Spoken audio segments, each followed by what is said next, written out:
Hello, and welcome to another episode of Quarantine Kitchen. As many of you know, this week was my birthday, so in honor of that, I've decided to make my favorite dessert, key lime pie.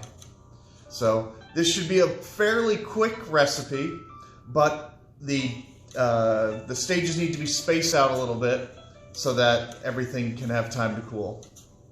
With that, I'm going to throw everything up on the board for you so you can follow along at home. In order for us to enjoy our pie, first we need something to put it in. So I'm going to take our graham crackers and we're going to make a graham cracker crust. All this takes is a cup and a half of graham cracker morsels. I'm working on here. A third of a cup of sugar and 6 tablespoons of melted butter, which I've got going on the pot over there on a very, very low heat. Since I don't have a mortar and pestle, the condensed milk can is coming in really good handy to get these graham crackers into tiny bits. I did a little bit of measuring before, and the graham crackers in one sleeve comes to exactly a cup and a half of crumbs. So to that, I'm going to add my third cup of sugar and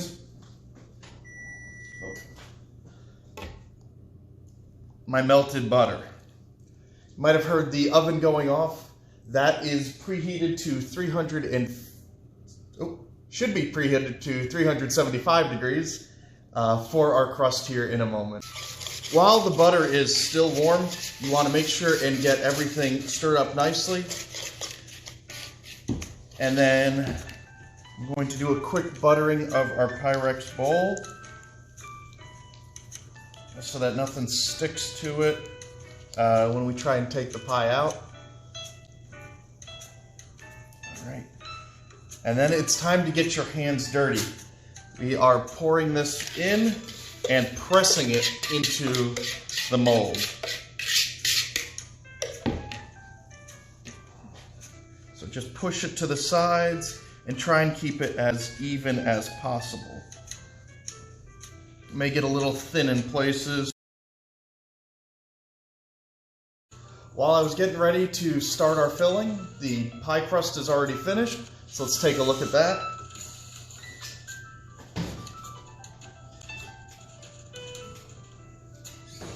Ooh, oh, that smells great. There we go. That's ready for what we'll fill her up with. Really could have phrased that betterly. Oh boy, my mom watches this. Anywho, let's dive into the filling. Key lime pie filling only has 4 ingredients: egg yolk, condensed milk, lime juice, and lime zest. Now, because Kroger didn't have any lime juice, I got a ton of limes because I have no idea how much is in one of these, and then had to buy a handy citrus juicer. So I'm going to get my half a cup of lime juice out of here, and then we'll start mixing it all together.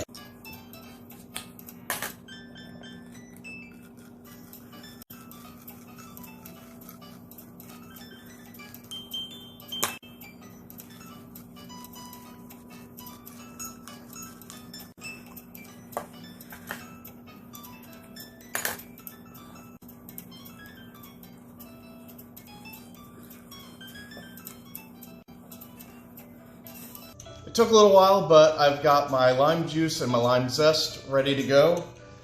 First thing we need to do here is separate the... It took a little while, but I've got my lime juice and my lime zest ready to go. First thing we need to do here is separate the yolk from the...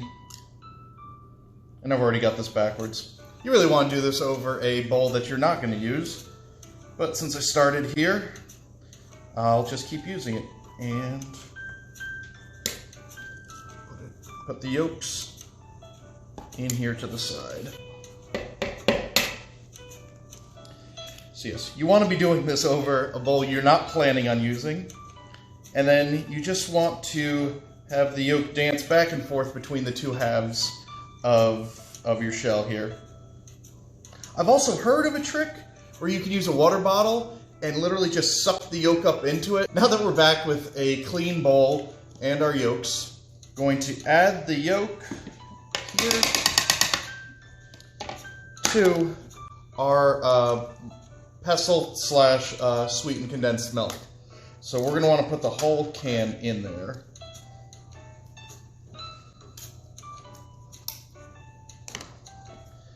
And then taking our whisk, it's going to be a while, and if you've got a machine for this, I'd recommend it, because the goal here is to get the mixture really light and fluffy before we add in any of our lime juice and zest. All this whisking reminded me of the old Bob Ross Joy of Painting episodes.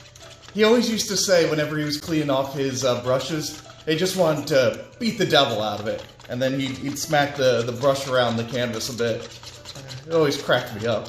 And that's pretty much what you want to do here, is just beat the devil out of these milk and eggs.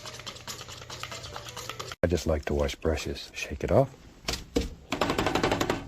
Just beat the devil out of it. I hope you enjoyed that clip.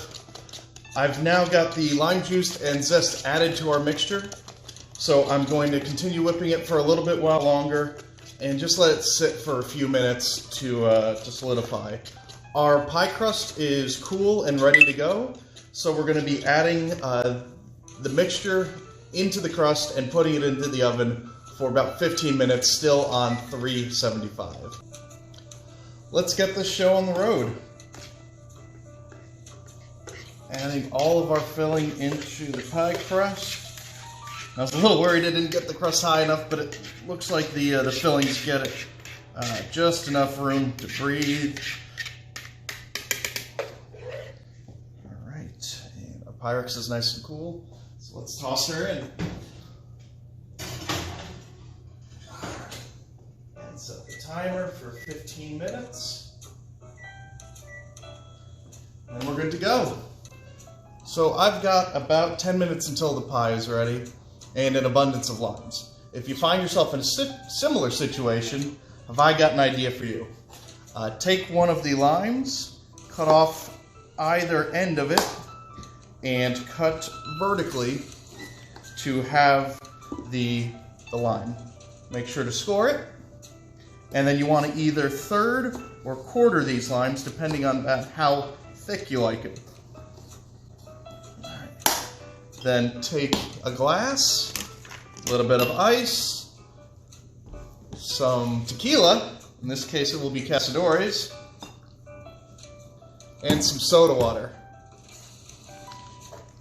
And to this mixture, you add the lime. The oven timer just went off, so let's take a look. Oh yeah, that looks beautiful. Alright. Nice and easy. It's got that nice green color you'd expect without any food dye. Ooh. Pyrex plate is hot, and it managed to all stay in the graham cracker crust. So I'm very excited about that. Yeah, right now it is just radiating heat. Obviously it just came out of the oven. So I'm going to let this cool here, and then I'm going to Glad wrap it and put it in the fridge for an hour or two. I apologize for keeping everybody in suspense. It's been a very long hour, but I took a peek earlier and I think the pie is just about ready. So I'm going to go grab it.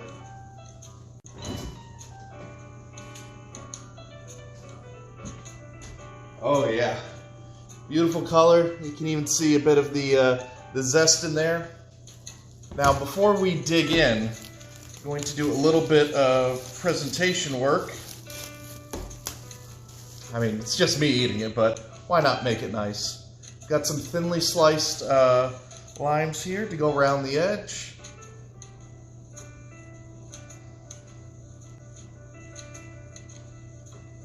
And a little bit of Reddi-wip.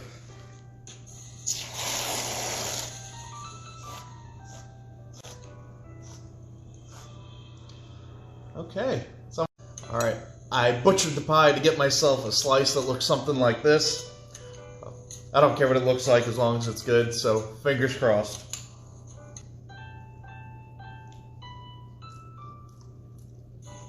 Oh, it's good. It's tart. It hits you right in the back of your tongue. Oh, this is just what I wanted. Not as good as Mom makes, but it'll do in a pinch.